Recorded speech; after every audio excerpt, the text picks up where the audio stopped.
Hello everyone, আজকে হচ্ছে 24শে ফেব্রুয়ারি বাবার জন্মদিন। তো কীরকম আছো তোমরা সবাই? আশা করছি সবাই ভালো আছো, সুস্থ আছো। তো আজকে আমাদের বাড়িতে দাদা তো নেই, মানে এমনি ঘরোয়াভাবে আমি, মা আর বাবা মিলে একটুখানি টুকটাক সেলিব্রেশন করব।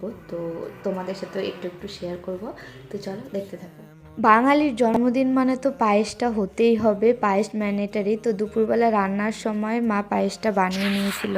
পায়েস বানালে আমার দায়িত্ব থাকে সমস্ত গামলার মধ্যে বেড়ে রাখা। তো এখানে দেখো 3-4 বাটির পুরো ভর্তি পায়েস হয়েছে। এগুলো আমি এখন হাঁড়ি থেকে নামিয়ে রাখলাম, ওই যে হাঁড়িটা তো পাশে দেখতেই পারছো। আর বিশ্বাস করো, জবে থেকে আর কি আমরা ঘরোয়াভাবে সেলিব্রেট করি, এতটা সিম্পল বার্থডে বোধহয় কারোই হয়নি। এটা রাতের ক্লিপস, যখন বাবাকে সমস্ত কিছু সাজিয়ে গুছিয়ে দেওয়া হয়েছিল। আর তোমাদের তো বললামই দাদা বাড়িতে নেই, দাদা মেলা করতে গেছিল, তো ও ছিল না। আর আমার শরীরটাও না হঠাৎ করে বেশ কিছুদিন থেকে খারাপ হয়েছে, যার কারণে আমার বাজারেও যাওয়া হয়নি আর কেকও আনা হয়নি। তো যেহেতু বার্থডে একটা নতুন কিছু তো পড়তেই হবে, তাই মা আর আমি মিলে টাকা দিয়ে দিয়েছিলাম। বাবা নিজে পছন্দ করে এই গেঞ্জিটা নিয়ে এসছে, যে এই গেঞ্জিটা পরে রয়েছে, এই গেঞ্জিটা নিজেই নিয়ে এসছে। নয়তো বাবার বার্থডে শপিং পুরোটা আমিই করি, গেঞ্জি আনা বলো, কেক আনা বলো, হয় আমি করি নয় দাদা করে। আর এবার আমারও শরীরটা খারাপ, দাদাও নেই, সেই কারণে আর কেকও আনা হয়নি। আর তাছাড়া বাবারও অনেক কিছু খাওয়া বারণ, আর বাবা না ওই কেক টেক খেতেও চায় না।